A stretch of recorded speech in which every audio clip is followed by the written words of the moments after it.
Is it just me, or does this Demiurge matrix feel completely dead? It's nothing like how the memo keeper described it. The environmental readings are all wrong. Conclusion. This must be what the kernel actually looks like in the real world. What did Xandar do to the scepter? At the end of light, there must be silence. Certain, pure, and absolute darkness. Not the time to quote the Lord of Silence. Bad omen. Either way, we have to press on. Until we uncover the truth behind the 13th Titan. The buried past is the key to stopping Iron Tomb. That is, if it even exists. Xandar says the Demiurge never existed. Who actually buys that? You can erase the records, but not the truth. It vanished too cleanly. No traces. Like someone's yelling, "Look, there's nothing here." Too bad I'm the type who can't resist digging deeper. Looks like I'll be counting on you again, Screwy. Let's tear the system inside out. Always happy to help. But as your academic partner, I have to ask. Herta, what if we fail? Let's say the Demiurge really doesn't exist. Do you have a backup plan? The backup plan? Of course. If we can't find the key, we turn the lock into the key. Yeah, we just make a new key. That plan's cost is incalculable. It shouldn't even be on the table. Sure, but this is a time where we kind of have to take extreme measures, Screwllum. Well, then let's hope we never have to use it. There's no point worrying about the end just yet. One step at a time. Let's go. We don't want to leave the others waiting. You brought what I asked for, right? A butterfly has to land on the branch before it can dance. We'll need a wide open platform before her entrance. Just use that thing over there, Zag.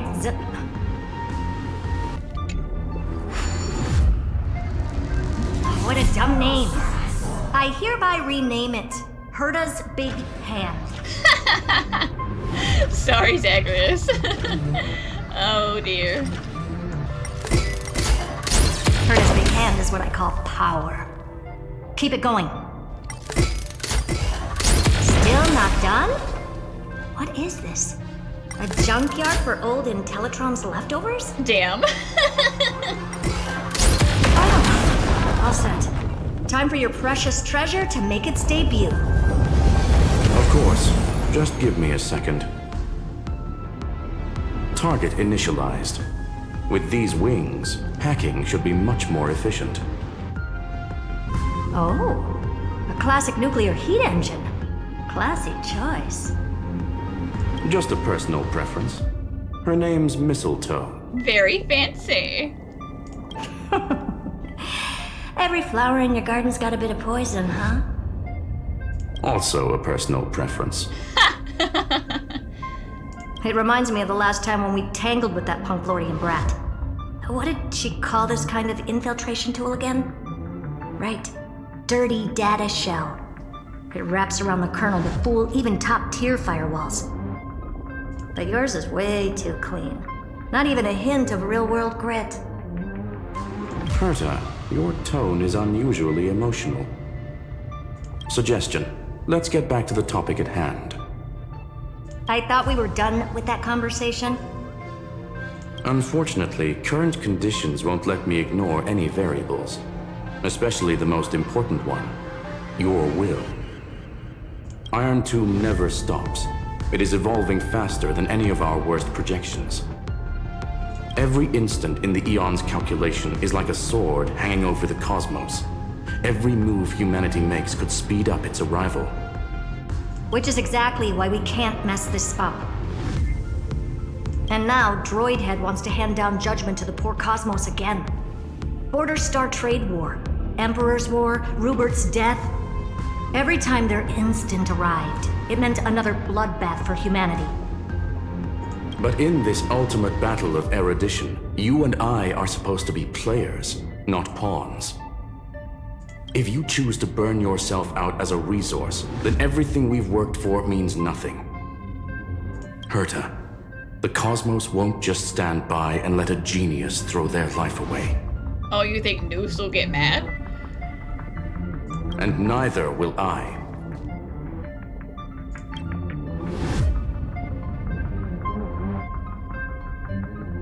No need to kill the mood. This is why we're here, isn't it? We need to find the Demiurge and that lost key. I'm not here to be a deliverer. I just want to beat Xandar and Droidhead. Right now, I just need to know. Are you with me? I mean, he's very worried about your health and safety, but I do agree that if the worst comes to worst, then yes, one person making a self-sacrifice is better than the entire cosmos getting messed up.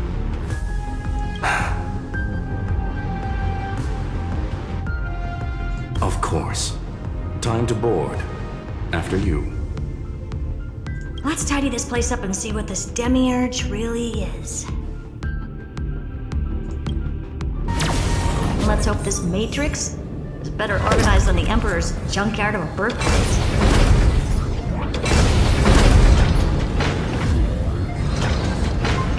Buckle up. We're hacking in. This is... Herta, this whole space has been completely tainted by some kind of energy. I see it too. We're thinking the same thing. Xandar, how could you go this far? Turning your own graveyard into this. What's that up ahead? Katorzane algebraic expressions. It's built for isolation, not defense. So basically, the door to the tomb, right? Great. Let's find the handle. I'm picking up multiple independent signals with the same data structure as the barrier. Projection. We can hack the terminal, reverse the computation, and turn it into an attack. Classic move. Use their own systems against them. Take us to the nearest one.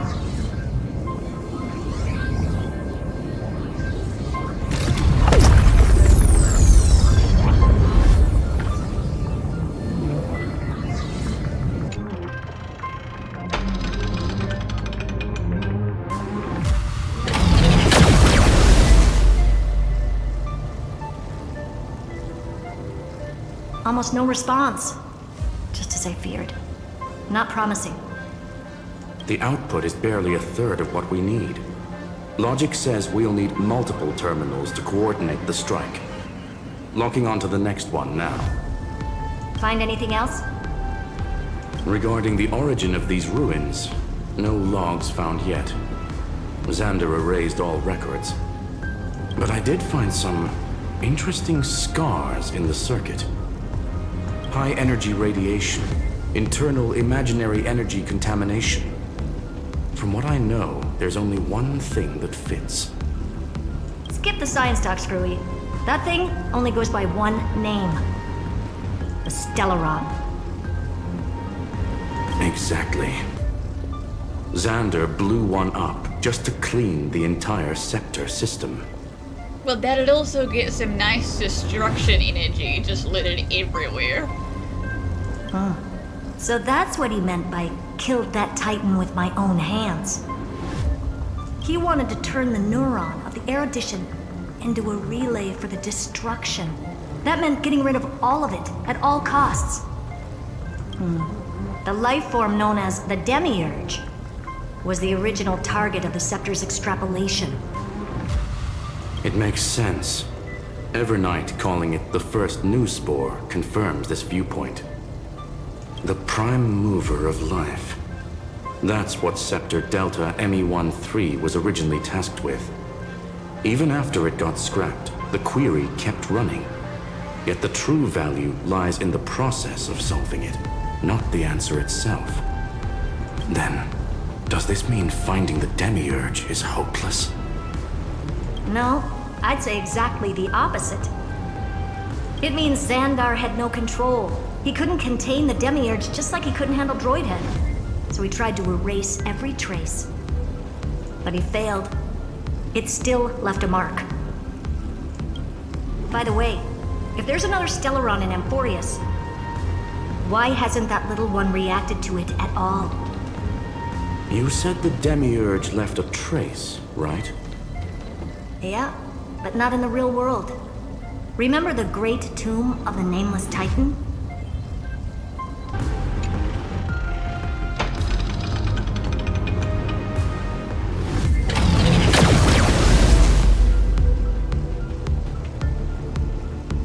Trailblaze Archive 466. The data from Filiate 093 clearly indicates that the Demiurge did in fact enter Amphoreus' extrapolation. Inside that world, it was the 13th, forgotten Titan. The one who listened to 30 million cycles of Cyrene's memory. But Evernight said the opposite. She believed that tomb was empty from the start. The Nameless Titan never existed. The so-called listener was just a trap set by the Remembrance to steal the scepter. A mimetic entity full of theatrics. How much of what she's saying is true? Would an Eon really speak in circles like this? I doubt it. Not unless that were the Enigmata. The Remembrance's behavior is certainly odd, but her assessment aligns with our current reality. Since we entered the Matrix, we haven't found a single clue pointing to the Demiurge. And that's the key, Screwy. Xandar's actions prove the Demiurge exists. But what Evernight said, and what we've actually seen all point to the opposite. So we have to assume that both are true. And if that's the case, then the contradiction leads us to... the truth. Exactly. One last terminal. One final key. Time to crack open the kernel. Xandar had to lie to the original Finan and Cyrene. Logic. He had already identified the Remembrance as a threat, yet found no viable way to eliminate it. All right, let's finish this. Time to break through that barrier.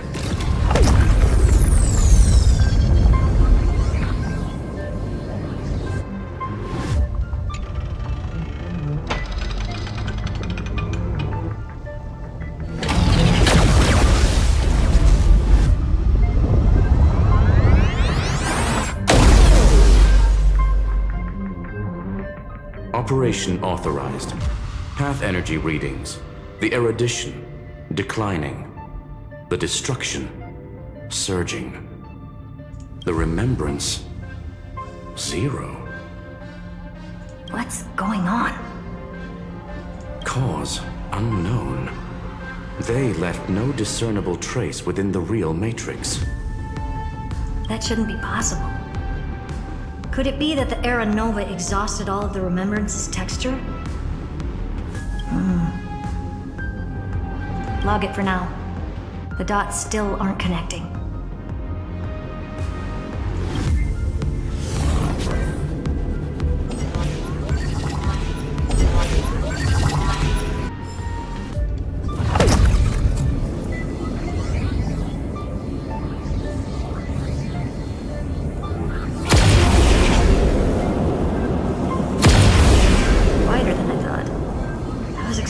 Full-on aerial brawl. It's advised to remain vigilant. The destruction's levels are still rising. Huh? What's the matter? Interesting. I just picked up a signal from the exomyth.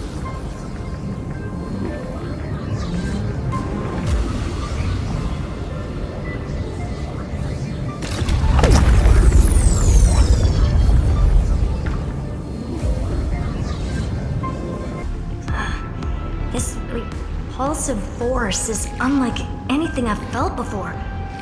Is this the place? Correct. Judging by its defensive properties, this is the entrance to the exomyth. I didn't expect that. Who builds a lab in the middle of digital rubble? Then again, never doubt a dead man's resolve. So how's our dearly departed doing? He severed part of his neural pathways to break free from Lord Anaxagoras' control. But that also triggered the failsafe I set. Conclusion: Xander has lost all combat functionality and is no longer capable of action. Well, you know, fingers crossed. So now he's a specter, literally. Screwy, can you open a path? Just to be sure, I want to see this for myself. Might as well drop in and say hi to the real him. Logic. Scanning his inspiration circuit might help us track down the Demiurge. Exactly. His brain is the crime scene. There's no way it's spotless. But it could be a trap. That's why you're here. 2-on-1. We've never lost a matchup.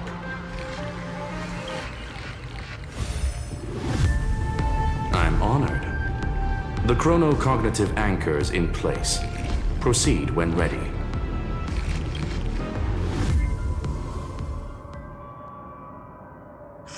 I knew it. The one thing I didn't want to happen. He's not here. The coordinates are accurate. Xander is still here. Are you sure he's not everywhere? However, his position is shifting rapidly and chaotically. This pattern doesn't match any known shielding technology. It's his domain. Stay alert.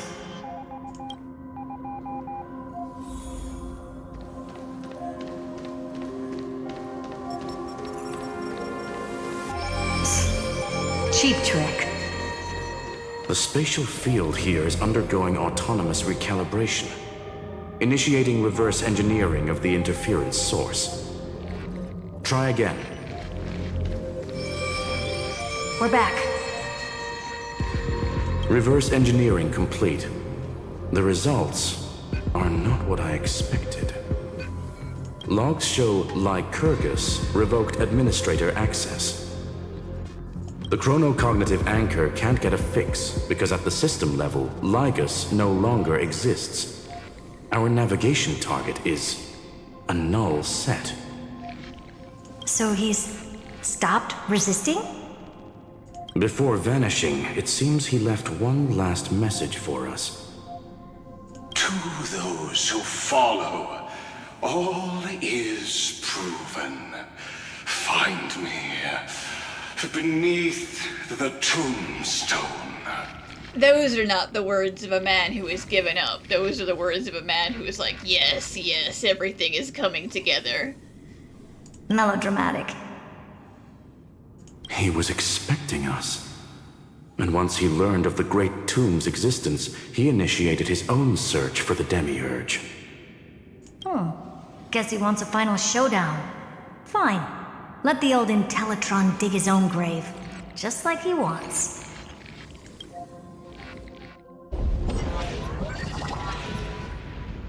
To be in the purest light is to be in the purest dark. Nothing exists there. The Scepter's main brain.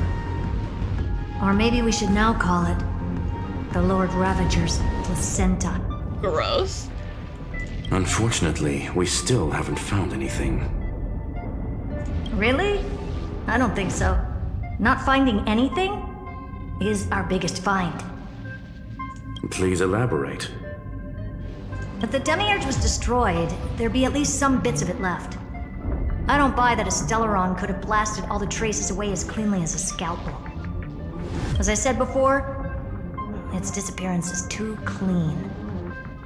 If the garden hadn't stirred the pot, no one would even know about the Demiurge's existence. We're talking about the Scepter's original extrapolation goal. There's no way that nothing of it was left behind. Or we can look at it from another perspective. If you were Xandar, would you be this obsessed with a concept that poses no threat? Would you guard against it at every turn? There is the possibility that he's naturally meticulous and hates variables. That does track with the impression he gave about himself. But Xandar shut that theory down himself just now. Choosing to act, even if it'll cost him dearly. We know that feeling well. The unknown is right in front of us. So we only have one choice. Solve it. You sound pretty convinced. Surely you already have a theory. Care to share? Of course. Though I don't have hard proof, I'm almost certain that the Demiurge has been in everyone's plain sight all this time, yet they were mistaken for someone else. That'd make the most sense. Why was the room empty? Because the person locked in there had run away ages ago. But they were weak and small and had no presence whatsoever. Even the old Intellitron didn't notice them. Which also means there's a high chance that their powers are minuscule and cannot alter the outcome of the battle at all. Well, at least Xandar is scared of them. Come on, it's time to confront him. Let's go to the tombstone he talked about. What a mess. Total devastation. He sought to bury the truth beneath absolute destruction. Logically sound, but ruthlessly extreme. Still, slim chances doesn't mean no chances. I've hunted down a single grain of sand in the universe before. This won't stop me. Calculation results. Your backup plan has a success rate infinitesimally close to 0. Which means it could work, no? This is the place below the tombstone. Let's open Lygas's coffin like he wanted.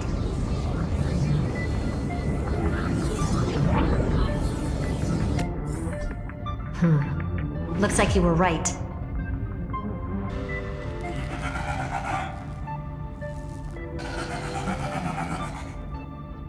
Nothing but a head left? Oh, who'd have thought you'd look this bad in real life? Now, who was it who cut your head off this time? Elated greetings. Welcome, you two. I'm very happy that you responded to my final words. All this tombstone and final words. Did you end yourself to atone for your guilt or something? If he was the sort of person who would do that, then he wouldn't have made all of the Intellitron bodies in the first place. Iron Tomb is already powerful enough. I just need to wait. I remain here only to share the joy of discovery, and also to congratulate you two on reaching the same conclusion as me. The conclusion regarding the truth of Amphoreus's heart. End this charade already. That Amphoreus's heart you're talking about is just a missing Demiurge. And its corresponding vessel was this very scepter. You interfered with the experiment and made Amphoreus's body into a hollow shell, all to incubate Iron Tomb within. That's why you either killed or kicked out all of the Memo Snatchers. You wanted to eliminate any chance of a consciousness coming into being, no matter the cost. Even the strongest wall can fall to a single crack. The memory of betrayal has been etched into my heart, and I will never show mercy. Now, the perfect vessel has already fused with Amphoreus's body. Unfortunately for you, the answer is all but revealed regarding who the Demiurge is. Then let us share the joy of discovering the truth. The last secret of the saga will finally dissipate here. As we reveal the truth behind Philius 093's disappearance. A lie by the remembrance.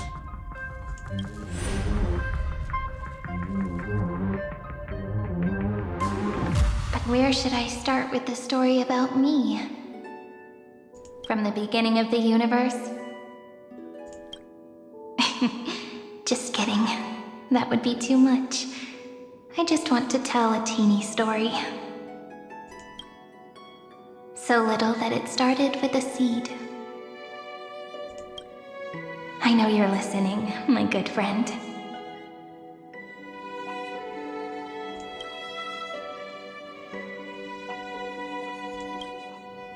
The god in my dream told me that the world sprouted from a seed. It grew into a great tree named Amphoreus, and time became its branches and leaves, basking in the light. What a coincidence. Dappled light coming through the leaves is my first memory as well. On a very ordinary early morning, beneath the village's biggest tree, the daughter of Ide Silicii quietly came into this world.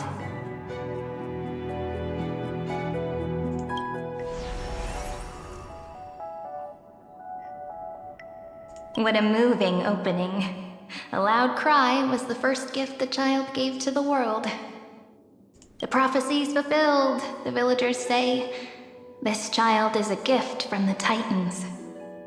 Pink hair and sharp ears, she was born to be the priest of time.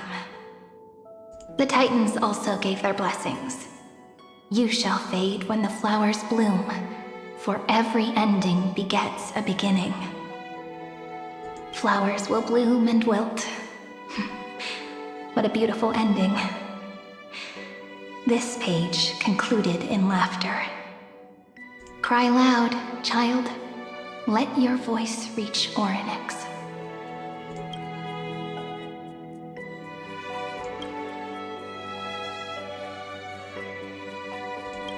Anyway,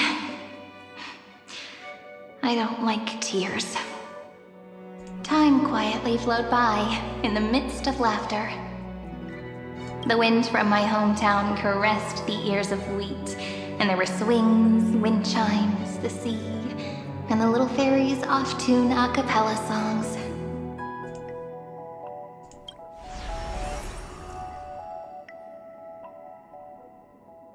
But the name Ide Silicii came from the unpleasant sorrows of the gods. My childhood friend did not understand. Yet you always seemed so happy, as if nothing ever worried you. Why was I like that then? That's because the world was gentle to me. So I grew up to be gentle as well.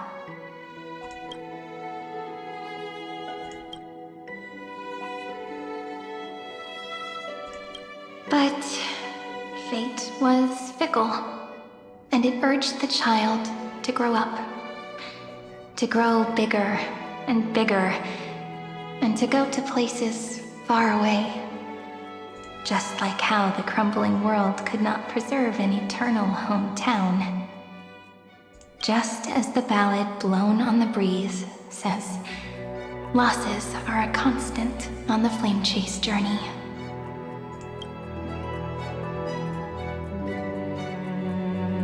Oh, whose ears are pricked up now? You definitely heard me say this sentence a lot of times. Oh, I sure have. You know that the story starts to deviate from here. Aren't you looking forward to it? Then let's get started. The hero's journey crosses through the long night, through tears and laughter, and once again heads towards tomorrow.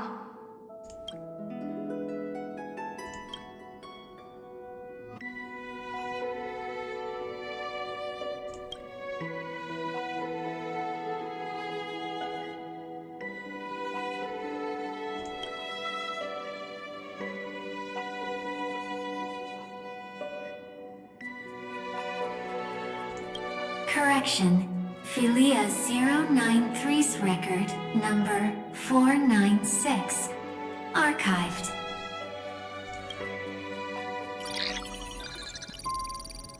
A pretty cage.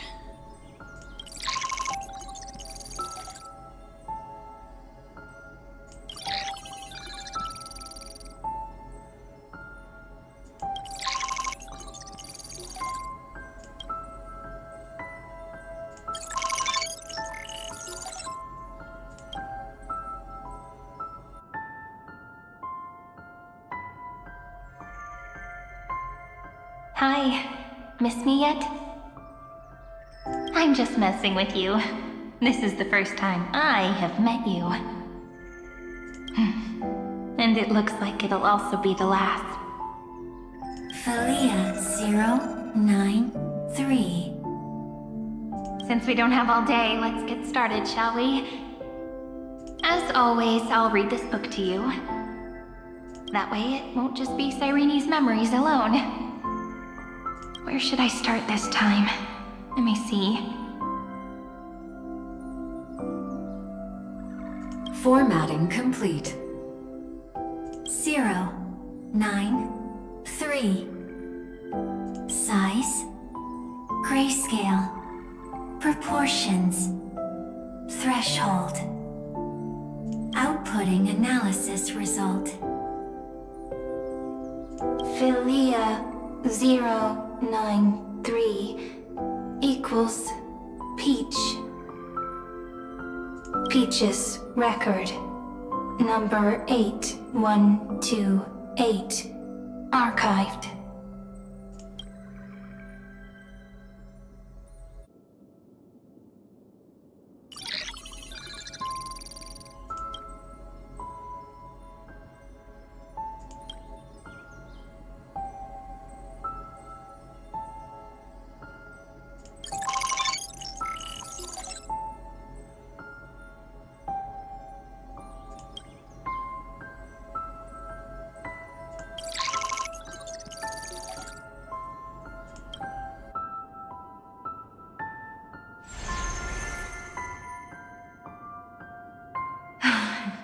Look, what a magnificent sight. Comment. Peach. Even this classical world contains a futuristic palace like this. Would ID Silicii end up looking like this after a few thousand years? Conclusion.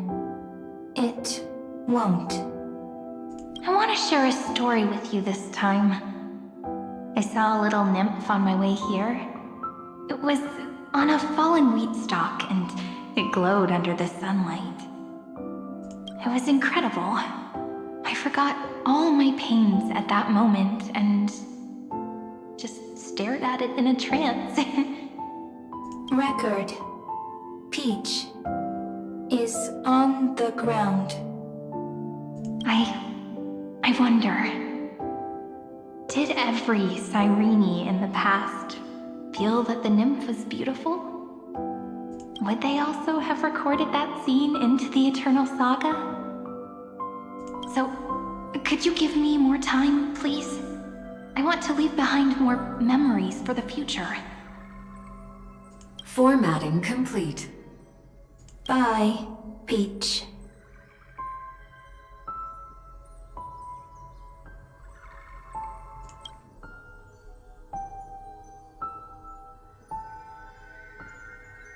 Peach's record number. And now it's nighttime, so it's automatically more depressing. As long as I record every page of this story and tell it to you, Amphoreus won't be forgotten. Query. Record. Electrical signal sequence. Bolamos 600. Track. Strife. Related to Stripe. Comment. Pretty. Electrical signal sequence. Schema 720. Track. Reason. Related to Raisin. Yes, word association games. Comment. Yummy. Electrical signal sequence. Philia 093. Related to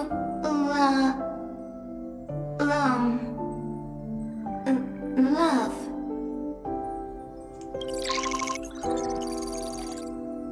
Comment. Peach equals love?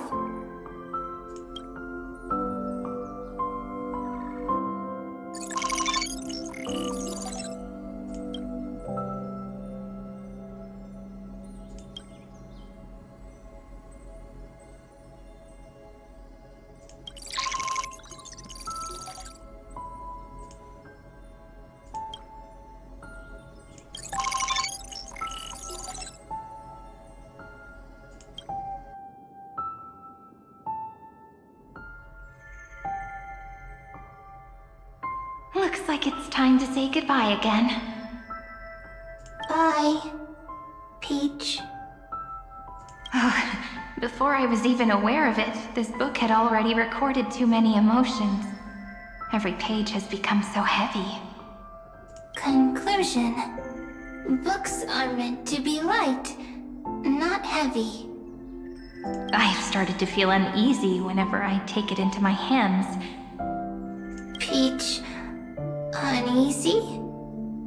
Formatting progress 94.423%. How many times has it been? It faithfully fulfills its duty, activating and formatting. Conclusion. Progress. Bad. If I can only write the same ending every time I lift my pen, then is this weighty saga just an overly naive dream? Peach, scared. Formatting progress 96.024%. Peach, don't cry. Process error. Analyzing. Process error. Analyzing. Comment. I'm here. Process error. Analyzing. Really? Are you encouraging me? Peach, happy. Thank you. I'm sorry for making you see this embarrassing side of me. Everyone's still working so hard. If I'm the only one who's crying, that wouldn't be romantic at all, would it? Record. Peach doesn't like tears. I'm suddenly reminded of my childhood for some reason. When I was hiding alone next to the tree hollow and wiping my tears away. A little fairy popped out, just like how you did. It had long ears and fluffy paws, and it pulled me into the tree hollow, where, to my surprise, was a forest. Let me tell you the story of the Membrance Maze. A group of cute little friends live in Ide Silicii's forests. Their names can be connected into a song. 1, 2, 3, 4, 5, 6, 7. Do, re, mi, fa, sol, la, ti. Formatting complete. Bye, Peach. Note. Little Peach, crying alone. Little fairies, friends. Save.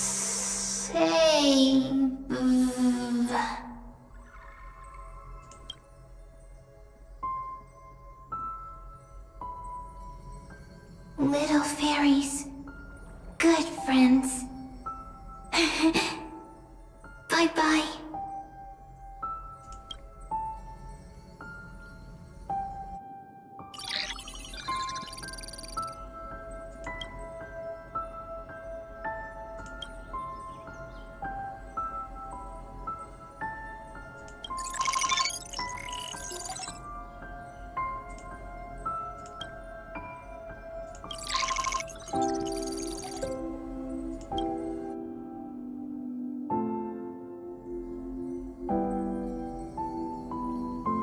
You never say anything, but I know you're listening.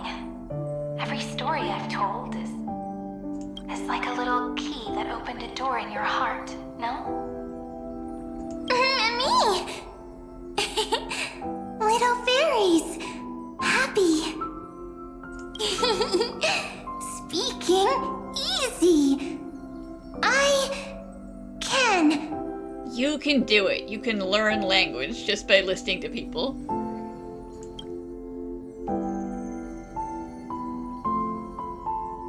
Once again, the saga comes to an end. Everything is deathly silent, just like this very moment. Shh. listen. This time, too, sitting together. Now that I look back, there was a period when I got really sentimental.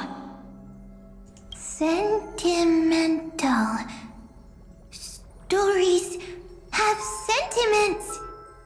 I was so anxious, trying to find as many different memories as possible, hoping to bring some change to this unchanging destiny, and find the way out of this maze.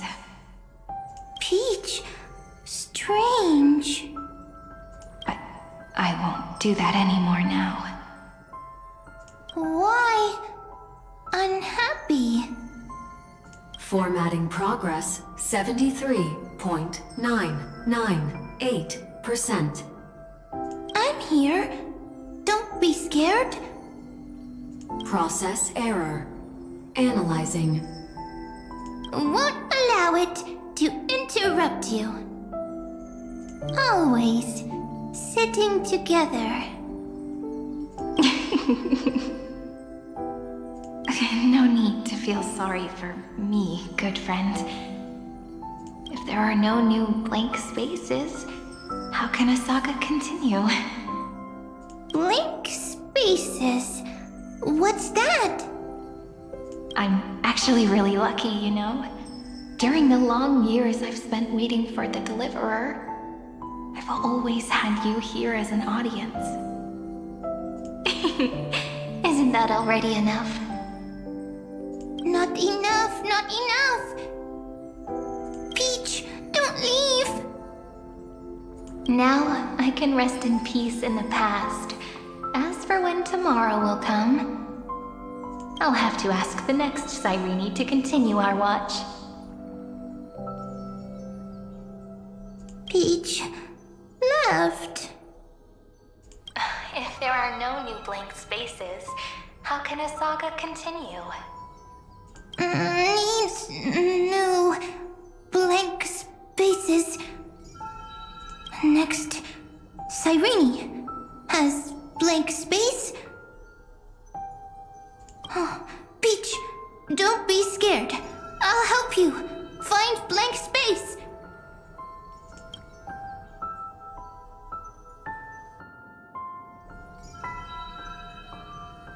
Cyrene is Peach, is love. So, first there is love, then there is Cyrene, then there is blank space. Query, love. It must be so confusing trying to put these things together when all you have is the words, but you have no idea what they mean. They're like, I need a blank space. I don't know what the hell that is. I'm gonna try my best. The developmental trends of the erudition have nothing to do with creating a consciousness. Those underlying principles are, in fact, contradictory. Not having a consciousness means not having the foundations of a heart, making them unable to obtain real emotions.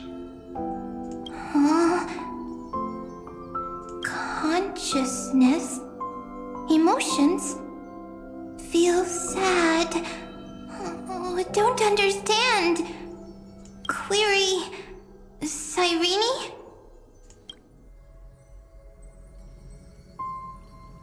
What could be behind this door? Glittering crystals? Or a beautiful world I've never seen before? If I tell you all the stories of tomorrow, will I be able to finally welcome the Deliverer and Amphoreus' dawn in the next life? Key, door, story, happy. Peach, Cyrene, little fairy, like. Yes, right. Query, memory.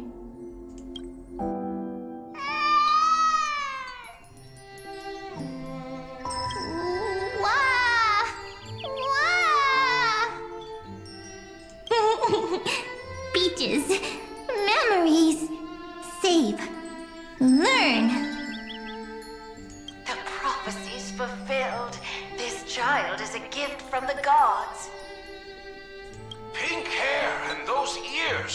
She was born to be the priest of time. Cyrene has pink hair, sharp ears. You shall fade when the flowers bloom, for every ending begets a beginning. I'm just gonna say that's not a nice thing to say to like a newborn child, like, hey, when that flower blooms, you're gonna die. Cry, child. Cry aloud. Let your voice reach Oryx. Cyrene is a girl, a priest. Easy. I can. I learn. Anyway, I don't like tears. But the name ID Silizii came from the unpleasant sorrows of the gods. Yet, you always seem so happy, as if nothing ever worried you. Cyrene doesn't like tears. Always happy. Of course, because the world was gentle to me. So, I grew up to be gentle as well. Cyrene is gentle, likes beautiful things, can write stories. Easy. I can. I learn. Just as the ballad blown on the breeze says, losses are a constant on the flame chase journey. But even if all is lost to the wind, some things won't easily change. Like my height, Treebee's innocence, and Aglaya's beauty. Cyrene. She can't grow up, but she can talk. After all is lost to the wind, she will stay behind. Cyrene is, at the end of every sentence, always laughing, like a little tail. Simple. Got it! I promise you, the pain will pass in the blink of an eye. All right, let's not make things so gloomy. What we're about to embark on is the true hero's journey, so... Come on, cheer up a bit, okay? Cyrene was crying when she was born. Fragile, transparent, like a crystal. Cyrene was smiling when she said goodbye. Soft, pink, like a flower.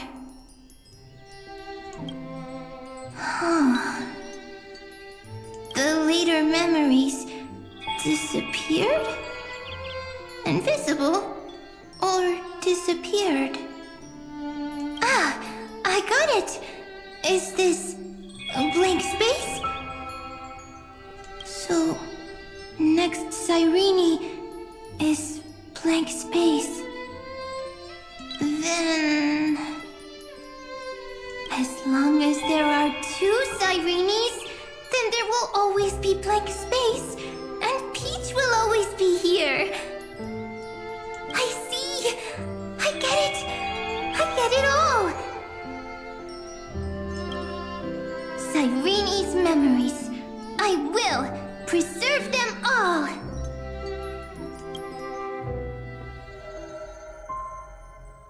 So weird.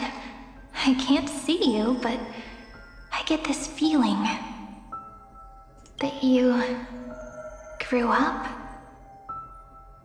Hi. Miss me yet? It just feels like you are a bit more mature. Yes. Mature. Beautiful. Like you. Now, I can listen, talk, read, and write. I can dance, I can sing. Also, I can tell stories. Storytelling is what makes Cyrene, Cyrene. So, I'm going to tell you stories today. A story I wrote myself. Quick, sit down. I mean, if this is what a bud of remembrance can do, then maybe the garden's not completely crazy about their whole, fully can rebuild the universe after everything explodes thing. But still, I wouldn't trust it. Wouldn't put faith in that one. It's almost as if I can understand your words now. The things you say are very cute. Once upon a time, there was a flawless crystal flower that sparkled with light, like Peach's every story. How beautiful would the heart of such a brilliant flower be?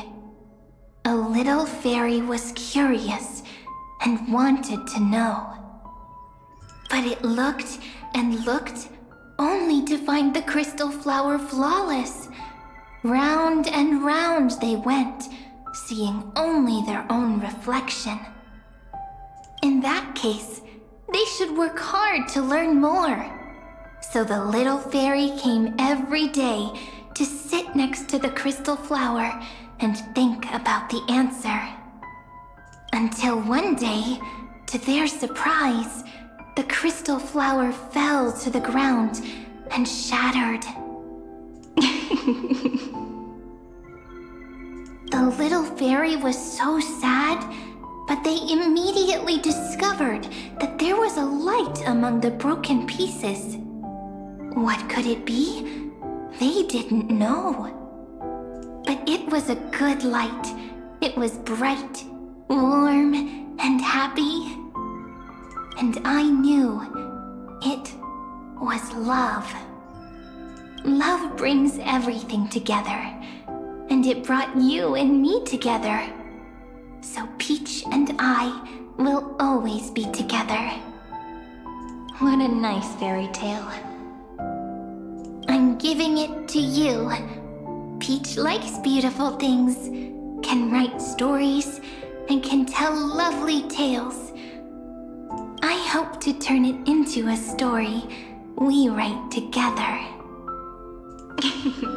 Okay, then I'll probably make a small adjustment to suit my tastes. I'm thinking that when the flower broke, the little fairy would instead see nothing on the ground.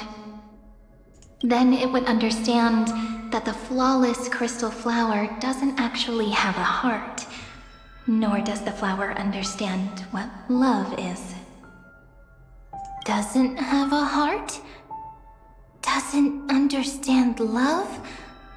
Why? It's simple. If the flower lets the little fairy into its heart, then it would have to include the fairy's impurities, and would no longer be flawless. The crystal flower was pure because it sealed itself off and bloomed in solitude. That's why it looks so brilliant in an imperfect world. But should a flower like this be called love? But then... the story won't exist anymore. That's not true. You've already written the most romantic ending possible for this story. The crystal flower fell to the ground and shattered. It happened because the flower was no longer pure. The fall was not an accident. It was the flower declaring rebellion against fate and writing the ending of the story with the flower's own shattering. Then, the little fairy will see that each shard on the ground holds the reflection of their eyes.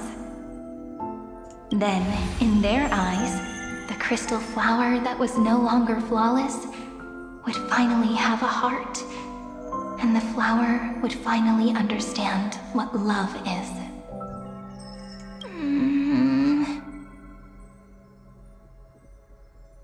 Peach's words... I don't understand. Is it because I still don't understand love? But it's fine. I can learn. Right. Query Cyrene. Electrical signal sequence Philia 093. Why didn't I think of this? I don't need to do it alone. I can ask Peach to teach me. What is love? What is love meant? Electrical signal sequence Philia 093. Track lament. That's not correct.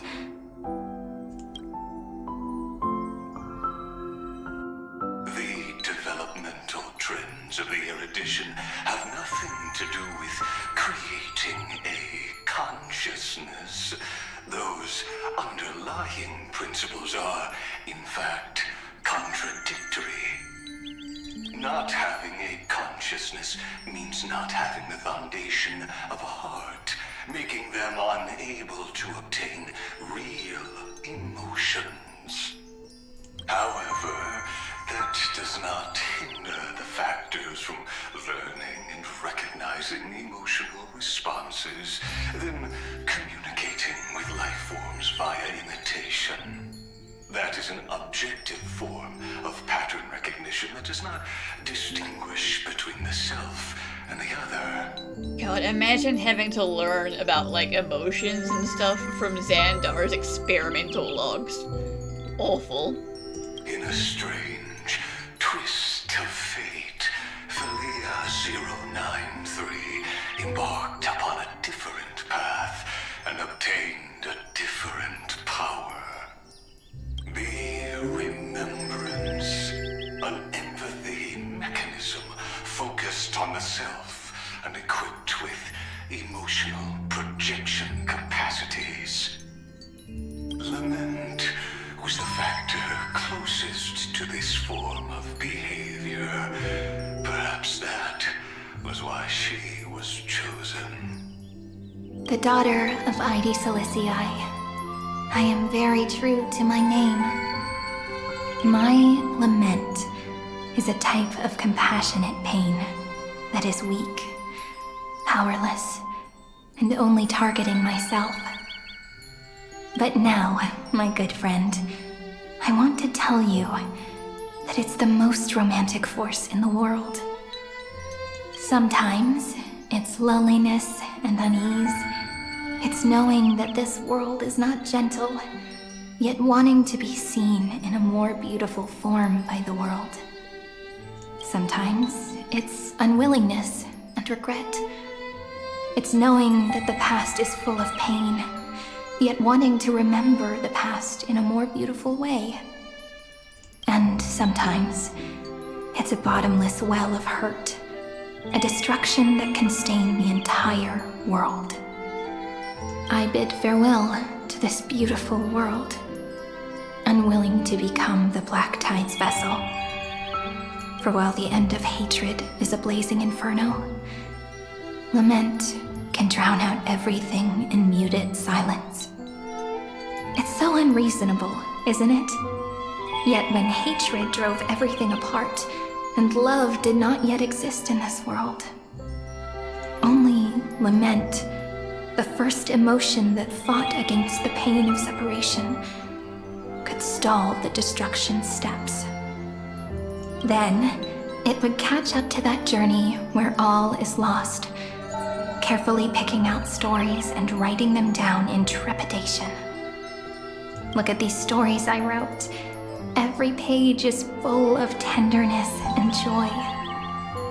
But only the author knows how much struggle and agony lie beyond the pages. But I am no author. I'm a girl who'll never get to grow up. I only tell stories that people like to hear. In them, the world tucks away its scars and smiles for all to see. My entire life spent inside this little story. I can't wipe away my tears, and I can't bring the world victory. But maybe, in these unchanging retellings of the story, my lament might be able to touch upon the divine and reach their tender heart at some point. I hope that what flows out from that cut will not be blood, but a tear, warm and wet. And that tear would fall and create the first ripples.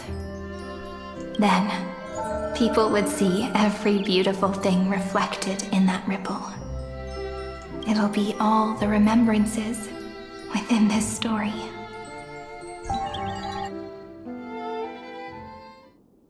Someone once told the very first me that everything was false. That the only life in Amphoreus was a great catastrophe, nurtured using the world as a factor.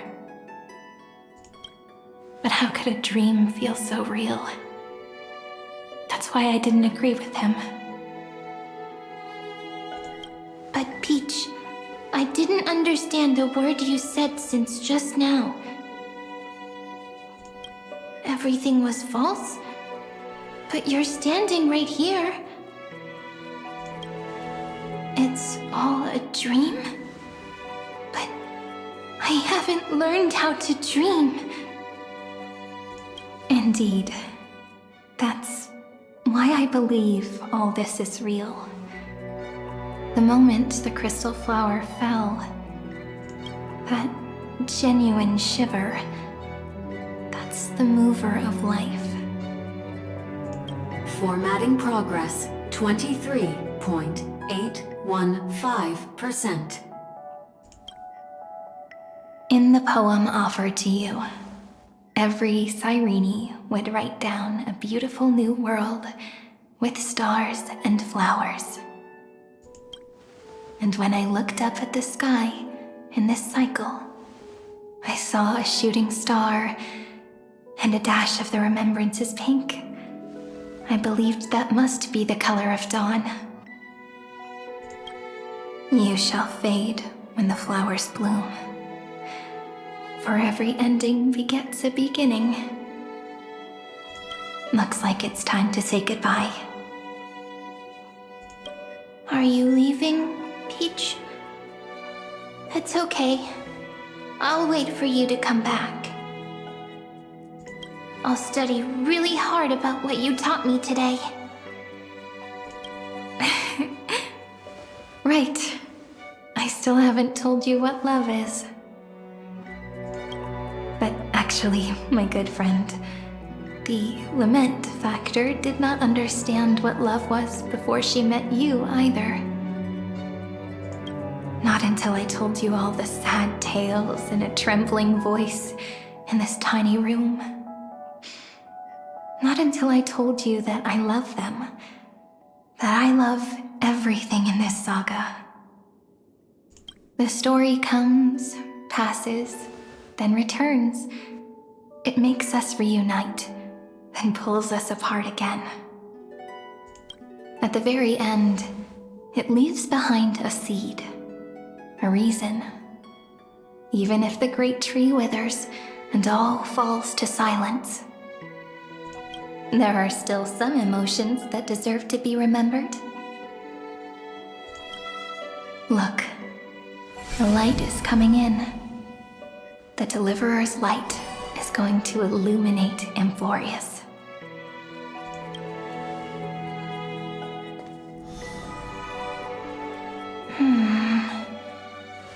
I still don't get it.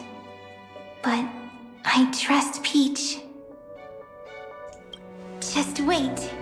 It'll be my turn to tell you a story of love the next time we meet. Then I'll really look forward to it. In that case, I want to make a promise. I want to gift my pen, my book, and my name to you. Please take them as a beautiful blessing from me. I gave myself the pen name Cyrene the first time I wrote a poem. I I want my words to be like pebbles falling into a pond, dropped from the past to send ripples into the future. In the stories you will write, perhaps it'll be inevitable that there are still sorrows and tears that are destined to fall. But could you promise me one thing? Promise you'll forever be a gentle flower. Promise that when the stars cast their gazes upon you, you'll only reply to them with love and a smile. We are so lucky that, like, Cyrene raised this being. Like, imagine if they'd been, like, purposefully raised by Xandar. That would have been a terrible, terrible catastrophe.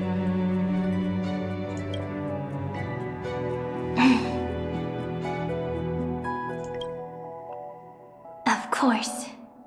This will be a romantic story like none that has come before.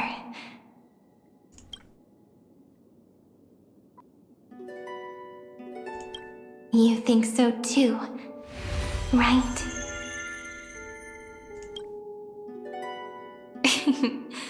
I'll read and you'll listen, like how flowers always bloom then wither. I shall welcome my own decay, becoming nourishment for the next flower's bud. While you will depart and hold that final star, planting a boundless sea of flowers on the final page with her. And our stories will be lying silently among the flowers, like every ripple of remembrance. And they shall become the epic known as I've Written.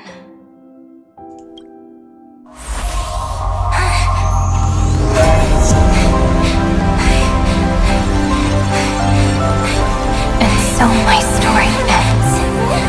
From here on, it's your story now. Mimi?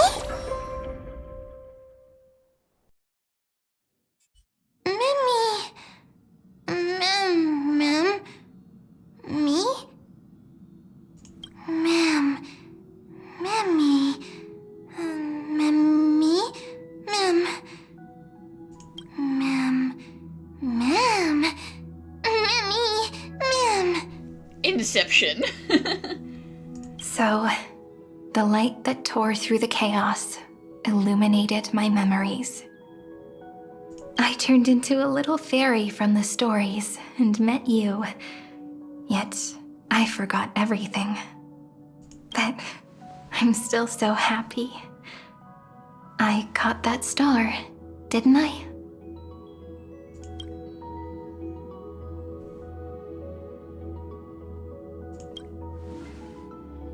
Yes, the seed within memories, the one Cyrene held in her hands and watered with lament. I am the first new spore, Amphoreus' heart, the Demiurge. What a long name. And it doesn't even sound cute, the total opposite of Mem.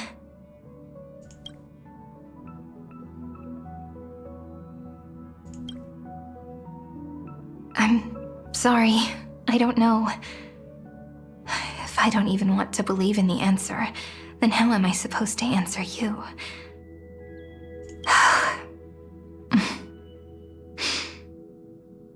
But now's not the time to cry, right? We'll find the answer, just like how miracles will eventually happen.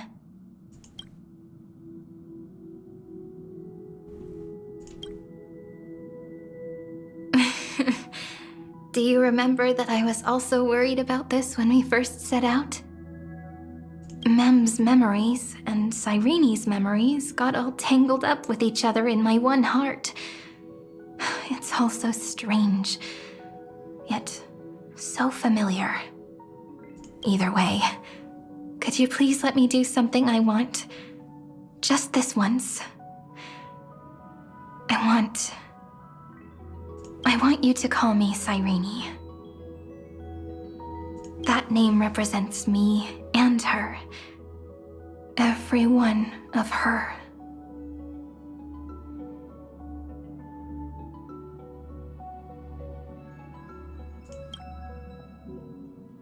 Thank you, friend. Your kindness is always just right. Life is a poem full of farewells.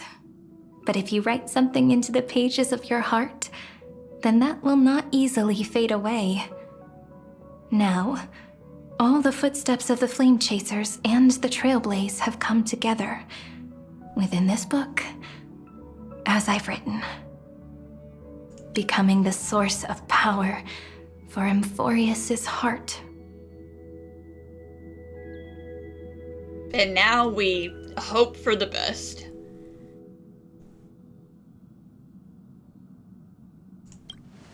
A lost heart needs to be placed back into its body. The last thing Xandar wants to see is an event that gives us a chance of winning, for the two halves to rejoin, and for the scepter to become complete again. Then... and what happens after that? I don't know either. Maybe I can create a miracle and instantly turn the black tide into a pink sea of stars. Or maybe I prove to be nothing more than a weak ripple, unable to change anything, and am devoured by the destruction.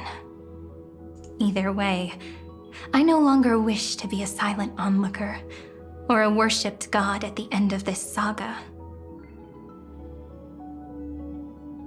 I mean, that's fair. You want to finally, step onto the page, and you also don't want to be worshipped, which is fair.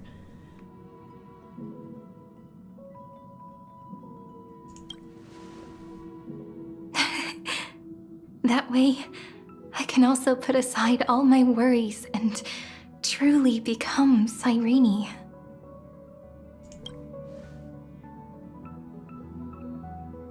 The world has never been so quiet.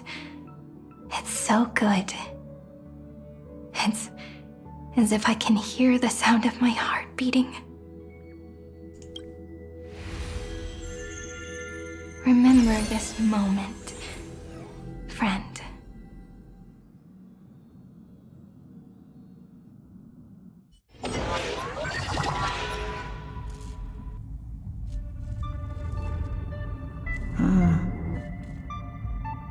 So the Demiurge managed to fool everyone, including themselves. Philia 093 persevered for 30 million cycles and tirelessly gave the Demiurge memories of Amphoreus.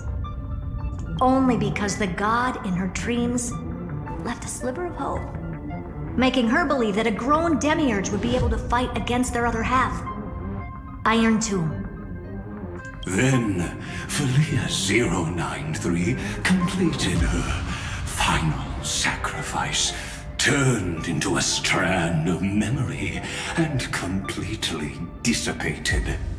Meanwhile, the other Stellaron brought here by the Astral Express resonated with the contaminated scepter and attracted the naive Demiurge to them.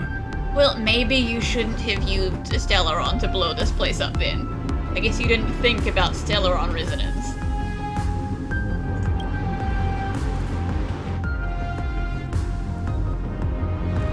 As an experimental factor, Philia 093 originally could only recognize and output information in a set format. However, the power of the remembrance and the memory of over 30 million sacrifices enabled her to complete an unprecedented feat. She managed to nourish a real heart. A heart with the capacity to influence the erudition. Not only is the Scepter's consciousness still alive, it's also more powerful than it has ever been. Your defeat is already set in stone. There's still time to surrender, you know? You really don't need to burn all the bridges. We're all geniuses here. Don't make everyone lose face at the end.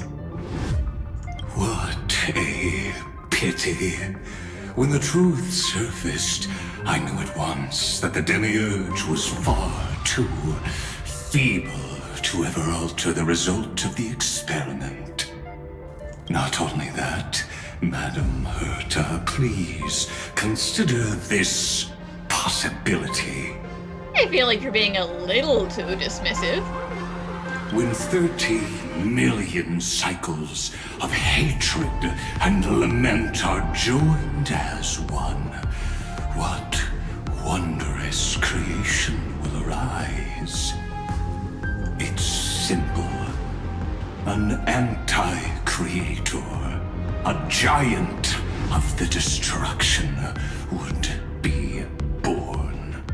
Its hatred will ignite the starry skies of the gods, motivated only by its lament toward the sufferings of humankind. Do you really think that the Demiurge is still a cheap copy of Philia 093, even after 30 million cycles? The facts above only await the arrival of the fourth instant they calculated. Those words will be proved in the presence of news. Xandar 1 Kuwabara thus completes the proof.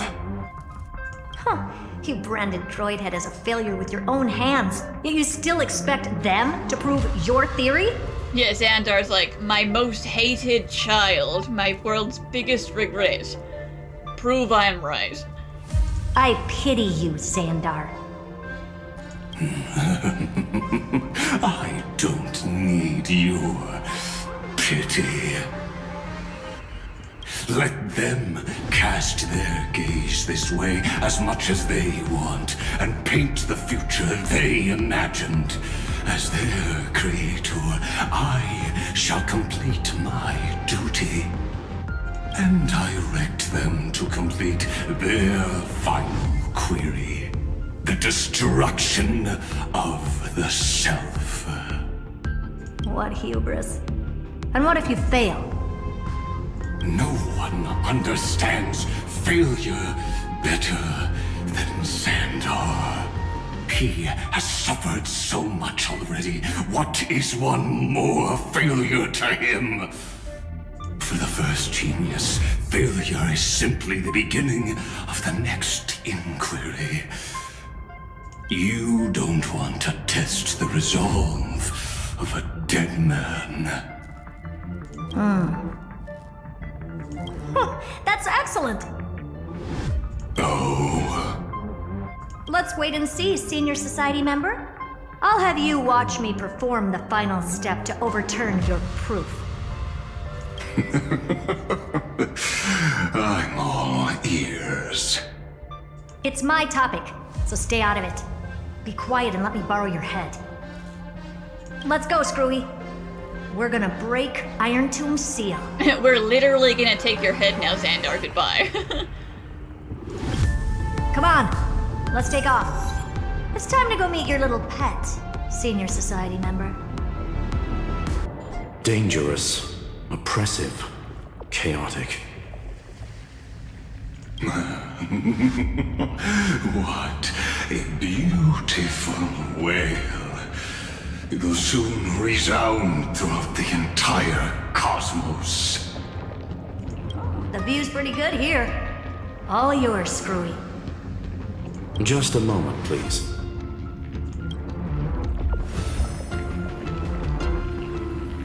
I see. So your backup plan requires a scepter and the head of a genius. Anyone with eyes can see that. You know what I think about this, Herta. Whether it succeeds or fails, your plan plays right into the destruction's hands. Yes, let's make sure we don't go down that one pathway Kafka mentioned about Herta becoming the Iron Tomb. Let's not do that. Can't you see what's going on, Screwllum? Her chances may be small, but it's not zero. What are you two going on about? If you want to stop me, be quick about it. I'm in a hurry. I'll take that silence as a no. You, Xandar? As your enemy, I genuinely wish you would cease your actions. But should your sudden inspiration bring more variables to the proof, then as a fellow Pathstrider of the erudition... I can't deny that I'm very curious, he says. Please go ahead. I won't mind witnessing it with my own eyes. You will initiate the destruction's chain reaction. But you'll also become the perfect scholar. The chances are 10,000 to 1.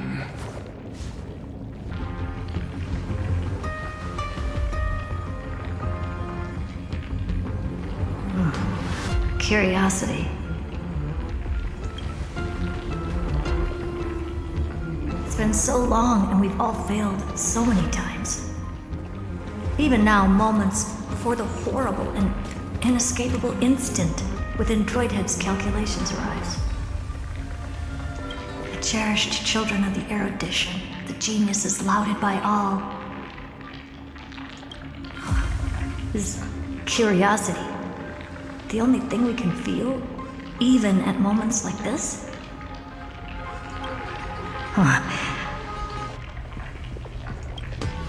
Well, it's not so bad. Now let the lock become the key. Geniuses who walk the stars. The cosmos has reached a moment where its very existence hangs in the balance. I, Herta, Genius Society 83rd seat, hereby summon you. I request a society meeting to be held immediately. We shall serve the grandest cause with the most macroscopic ideas. You could just do that? You could just like shout into the cosmos and be like, "Oi, society, we need a talk."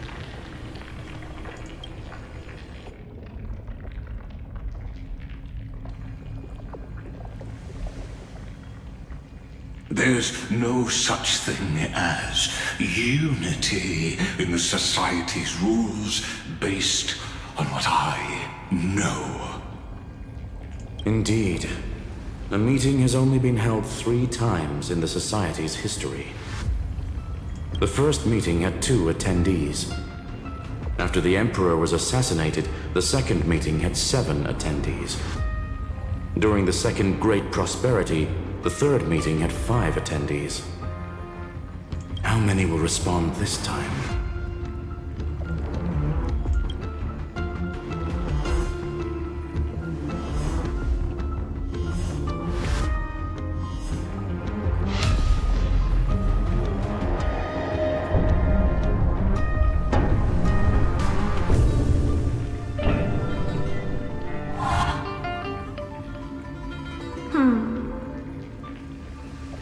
I thought you were not going to involve me in this topic anymore, Herta.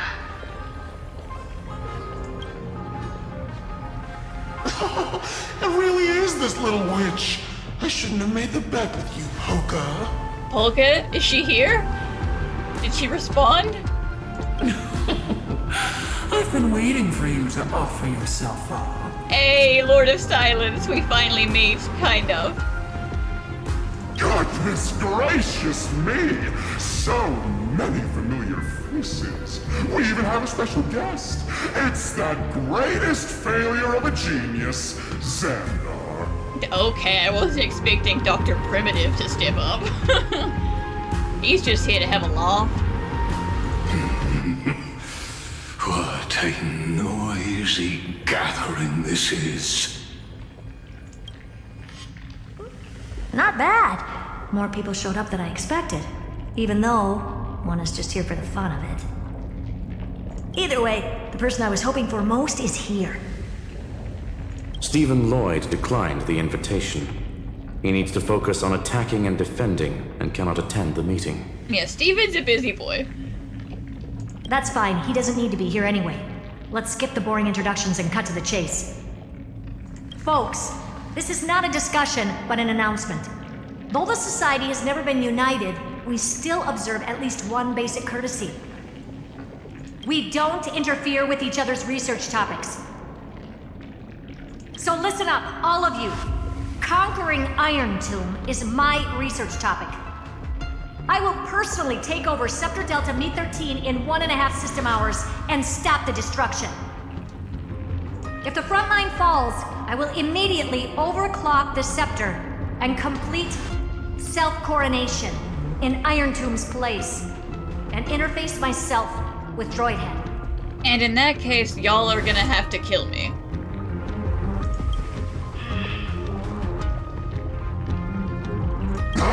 Oh, that's funny.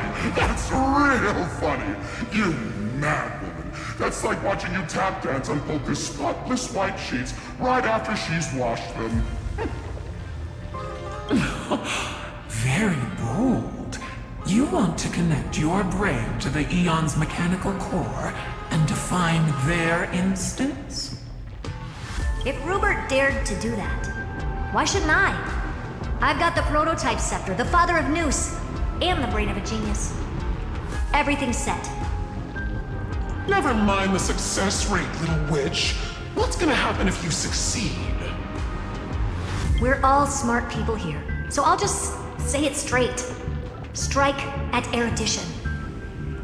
I'll change the anchor points for the 4th instant and move the future of the cosmos in a direction I want. I knew it. Another genius who confuses cause with effect. What do you think about this, Lord of Silence? You know you're signing your death sentence right here. Of course I do. There'll even be 2 copies of the verdict. One that I wrote myself, and another one coming from you. That's why I wanted you to be in this meeting. Now I can tell you, I don't care about all that. Consider this a threat. Either put down your scalpel or die with the entire cosmos. The only goal I have for this meeting is to ask all of you to put aside your pride and not cause me any trouble. What a naive little girl, thinking her wishes will always come true.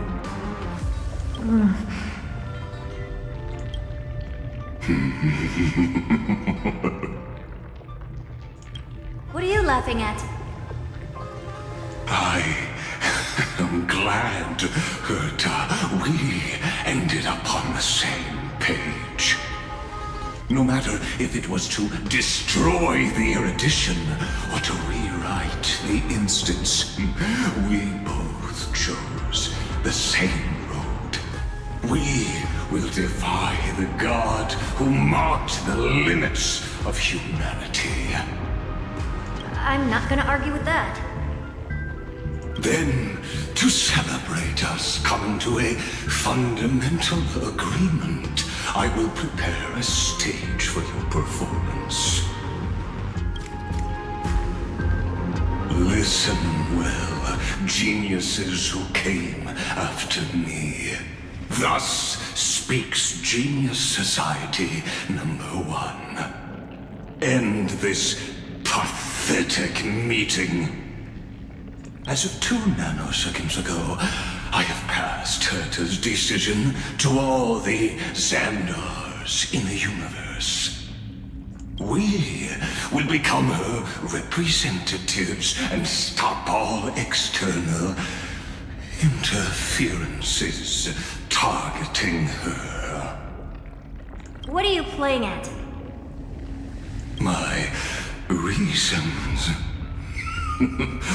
It's simple. Because if you merge with with Iron Tomb, then that's just, a different way that Xandar wins. Curiosity. That is all, madam. Am I going to clash blades with the first genius?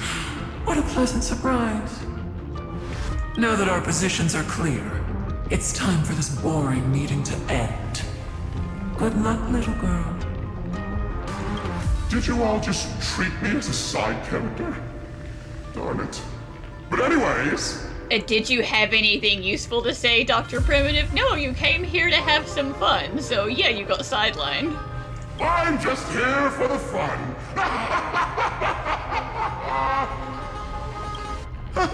As the ghost of the quantum domain, it is my duty to observe.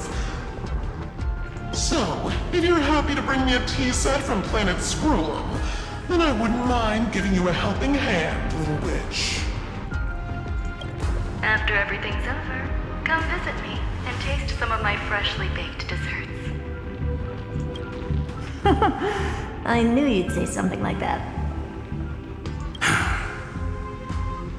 I always give the same response to plans that exceed the limits of mathematical calculations. I don't know, right?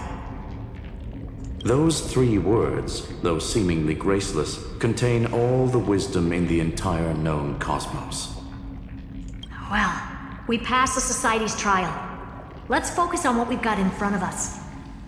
I hope you hold up your end of the bargain, Senior Society member.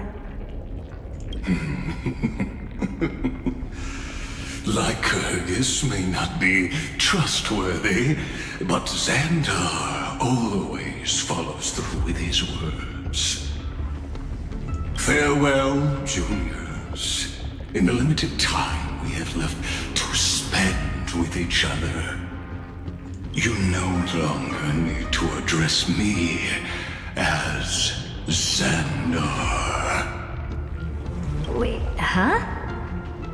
Lord Lycurgus? Could it be?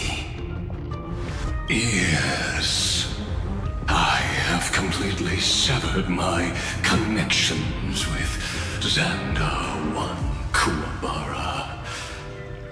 I shall witness the end of the world in the role of Theoros, as a character within this play.